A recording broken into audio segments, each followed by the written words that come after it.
Shavua Tov, Rav. Shavua Tov. Comment ça va? Baruch Hashem. Bon, on est dans la deuxième saison, Shemot. D'accord.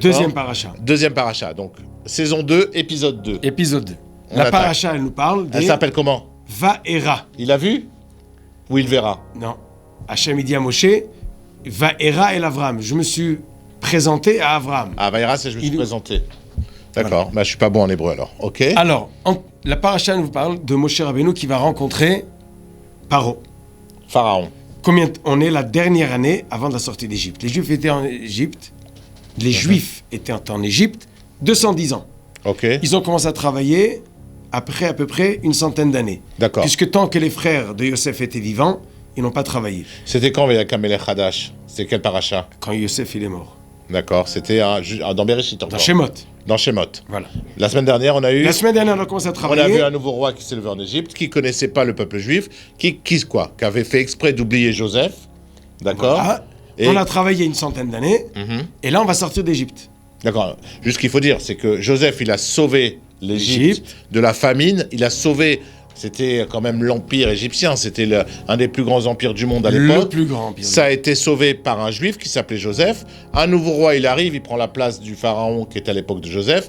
Et il fait Zarma. Je connais pas Joseph, je suis pas au courant. Moi, les juifs, ils nous ont pas aidés. Ça me dit rien. Voilà. Donc, Akadosh Baruch Hu dit à Moshe, tu vas aller voir Paro. Et il y a l'histoire qu'il va prendre Aaron avec lui. Bon. Et là, il arrive chez Paro. Mais qu'est-ce qu'il lui dit? Hachem, il dit, regarde, tu vas prendre ton bâton avec toi. Il lui dit, let my people go. Pas mal. Ouais. Comment on fait ça en égyptien? Comme ça, c'est des signes. En tout cas, Ouais. Moshe, Hachem dit à Moshe, tu vas lui dire de sortir les Juifs. Il va te dire, donne-moi un signe, donne-moi un miracle. Tu vas prendre ton bâton, tu vas le jeter, et qu'est-ce qui va se passer? Il va devenir un serpent. Il va devenir un serpent. Donc Aaron, il jette le bâton, il devient un serpent. Qu'est-ce qu'il fait Paro?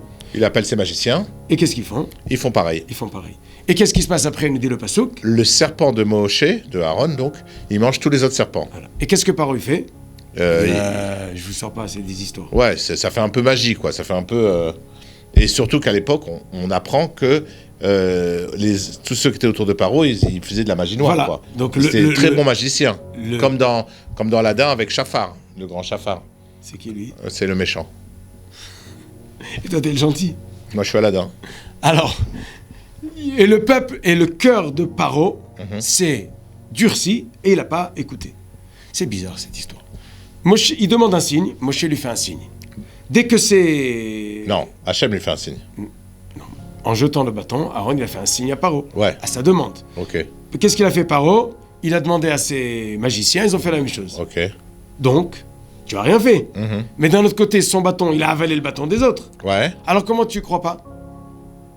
Parce que ça peut rester dans le cadre de la magie. Alors quoi. allez-y, faites-vous la même chose. Faites avaler. Ça, ils n'ont Ok. pas réussi à faire. Mais c'est Dieu qui a endurci le cœur de Pharaon. Non, pas encore. C'est que la 5e plaie qu'il a endurci. D'accord.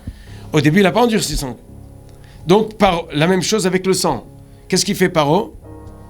Moshe, Hachem, il dit à Moshe, tu vas lui rendre le Nil du sang. Moshe, il vient le voir. Il vient le voir où? À la maison. Non. Non. Au Nil. Au Nil. Pourquoi il est au Nil, Paro? Parce que Paro, il se passe pour un dieu. Donc, il dit, les dieux, ils vont pas aux toilettes. Donc, tous les matins, à 5h du matin, avant que les gens se lèvent, Il va au aille Nil. au Nil. Donc si vous passez au Nil et que ça... C'est à cause de Paro. Donc Moshe, à 5h du matin, il voit Paro, et il lui fait allusion, tu te prends pour... Pour un dieu. Et il lui dit, tu sais moi, je vais te rendre ton... Dieu, il a dit que le Nil, il va devenir du sang. Paro, il se moque de lui, mais le Nil devient du sang. Ok. Qu'est-ce qu'il fait Paro? Il amène les magiciens. Et qu'est-ce qu'ils font? Ils rendent le Nil aussi du sang. Mais il était déjà en sang. Ils ont pris un verre, ils ont fait du sang. D'accord. Donc qu'est-ce qui se passe? Paro, il se moque. La même chose avec les sauterelles. Ils ont réussi à faire des sauterelles. Ok. Ils arrivent au kinim, au pou, là ils n'arrivent plus. Donc qu'est-ce qu'il aurait dû se passer? Il aurait dû lâcher le... Il aurait dû lâcher. Et il dit, ah, je vois le doigt de Dieu. Etzba Elokim. Mais qu'est-ce qu'il a fait tout de suite après? Il n'a rien lâché du tout. Donc, la même chose qui s'est passée avec le bâton, il se passe avec les plaies. C'est qui voit le doigt de Dieu? C'est Pharaon? Pharaon. Il voit le doigt, il voit pas la main entière. Voilà. Ok. Donc, en réalité, Paro, c'est le symbole du bonhomme qui voit et fait semblant de ne pas voir. Mais il a une bonne raison ou une possibilité de se cacher. Ouais, déjà, il faisait semblant d'oublier, il a fait semblant d'oublier Joseph. Nahon. D'accord. Et il va y avoir Melech Hadash qui ne connaissait pas Joseph. Un nouveau roi est venu qui ne connaissait pas Joseph. Même, comment on ne peut pas connaître Joseph? C'est l'histoire de l'Égypte, elle est écrite noir sur blanc à l'époque. Donc il a fait abstraction de l'histoire des Juifs, maintenant il fait abstraction de leur Dieu. Des miracles. Des miracles. Pourquoi? D'un côté, parce que lui aussi, il arrive à faire un bâton, mais il voit pas la suite qu'il n'arrive pas à faire les coups. qui à mange. manger les autres. Oui. La même chose avec le sang. Il arrive avec du sang. Non mais il réfléchit dans son intérêt, le gars. Donc c'est quoi qu'un homme il agit avec? La cervelle? Avec ce qu'il comprend? Ou avec les intérêts? Non. Sa cervelle, elle lui fait réagir dans son intérêt. Mais la cervelle, elle lui fait voir ou elle lui fait tricher? Il voit très bien, que le bâton d'Aaron, oui, mais il a mangé. Il peut se mentir à lui-même.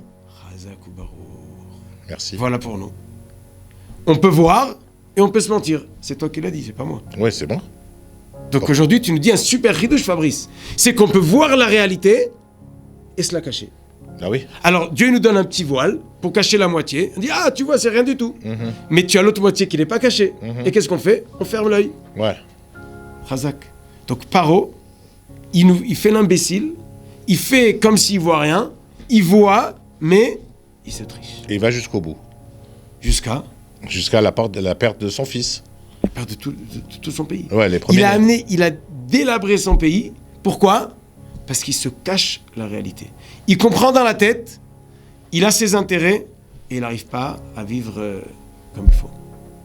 Je crois que c'est un assez grand chidouche de Paro, et le malheur du grand chidouche, c'est que nous, des fois, on agit un petit peu comme des Paro.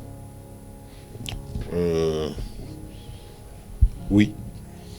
Donc, que Dieu nous aide, qu'on a un bon Shabbat, et qu'on arrive à réfléchir à ce qu'il a dit. Voilà. À réfléchir avec la Merci, tête et à Rav. agir avec ce que notre tête, elle comprend. Merci, Rav. Bezrat Hashem. Shabbat Shalom.